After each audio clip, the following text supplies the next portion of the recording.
Olá! Hoje a gente vai decifrar uma história de descoberta que está escondida numa coisa que vemos todo santo dia, mas que raramente paramos para entender de verdade: a luz. Pode parecer uma pergunta meio maluca, né? Mas a resposta, acredite, conecta Isaac Newton, um vidreiro alemão, e o nascimento de uma das maiores revoluções da ciência. Então, vamos juntos desvendar esse mistério. Para a gente começar a entender essa conexão toda, o primeiro passo é voltar lá para o básico, para a peça fundamental desse quebra-cabeça. O que é, afinal, a luz branca que vem do Sol? Olha, o arco-íris sempre fascinou todo mundo, desde sempre. Mas foi só lá em 1666 que Isaac Newton, usando uma simples peça de vidro, um prisma, transformou essa beleza da natureza em ciência. Ele provou que a luz do Sol não é pura. Na verdade, ela é uma mistura de todas as cores que a gente consegue enxergar. E o ponto-chave é esse aqui. Newton revelou o que a gente chama de espectro contínuo. Pensa num arco-íris perfeito, sem nenhuma falha, com uma cor se misturando suavemente na outra. Por quase 150 anos, a ciência acreditou que essa era a história completa da luz solar. Mal sabiam que o maior segredo estava escondido bem ali. E agora que a história começa a ficar boa de verdade. Vamos dar um salto no tempo, para o século XIX, quando alguns cientistas começaram a notar umas certas imperfeições naquela imagem perfeita do arco-íris.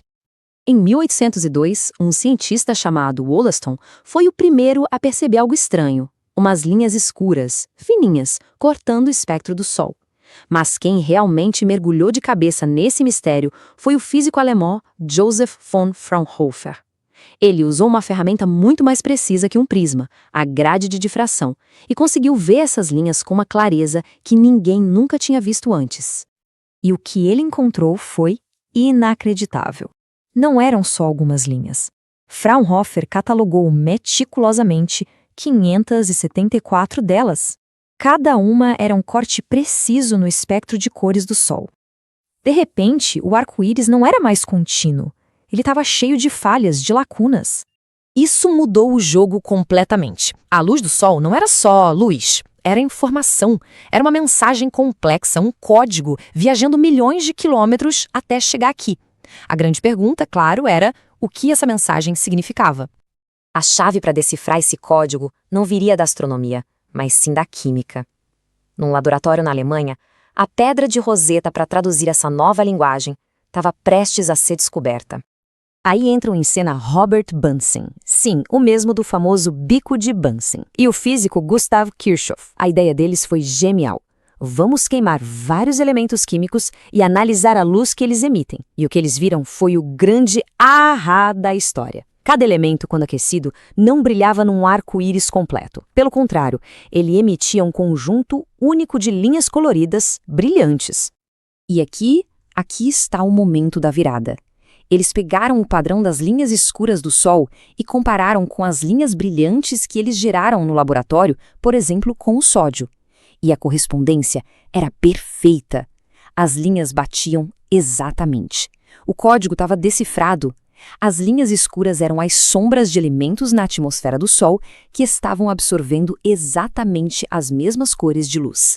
E foi assim que nasceu uma ciência inteiramente nova, a espectroscopia. A ideia de que todo elemento químico tem uma assinatura de luz única, uma verdadeira impressão digital que o identifica. Não importa se ele está num tubo de ensaio aqui na Terra ou no coração de uma estrela distante. O poder dessa técnica foi absurdo e imediato. Logo de cara, Bunsen e Kirchhoff descobriram dois elementos novos, o césio e o rubídio. Mas o mais espetacular aconteceu em 1868. Astrônomos acharam no Sol uma impressão digital de luz que não correspondia a nada conhecido na Terra. Batizaram esse novo elemento de hélio. Pensa que loucura! A gente descobriu um elemento no Sol quase 30 anos antes de conseguir encontrá-lo aqui no nosso próprio planeta. Então, ok, a humanidade tinha aprendido a ler a linguagem da luz. Mas isso só abriu uma pergunta ainda maior, muito mais difícil. Por que essa linguagem existe? O que, lá no fundo do átomo, faz com que ele só interaja com cores tão específicas de luz? A física do início do século XX simplesmente não tinha a resposta. Os modelos de átomo da época, como o pudim de passas ou o modelo planetário, não faziam o menor sentido com essas descobertas. Pior, de acordo com a física clássica, os átomos nem deveriam ser estáveis, eles deveriam entrar em colapso. A ciência estava num beco sem saída. A resposta para esse mistério não viria de um pequeno ajuste nas velhas teorias. Viria de uma demolição completa de tudo que se entendia sobre a realidade. A resposta era quântica. E em pouco mais de uma década, um piscar de olhos, a física foi virada de cabeça para baixo. E tudo começou com um físico dinamarquês, Niels Bohr, que deu um passo radical para tentar explicar o átomo mais simples de todos, o de hidrogênio. A ideia do Bohr foi genial. Ele disse: e se os elétrons não pudessem ficar em qualquer lugar? E se eles só pudessem existir em níveis de energia específicos, como degraus de uma escada? Para pular para um degrau mais alto, o elétron precisa absorver a energia exata. E essa energia vem da luz, de uma cor específica. É isso que cria a linha escura. E quando ele cai de volta, ele devolve essa mesma energia emitindo luz. E essa é a linha brilhante. As linhas espectrais eram os ecos dos saltos quânticos. O modelo de Bohr foi só o começo. O que veio depois, com a mecânica quântica, se tornou o manual de instruções completo do universo atômico.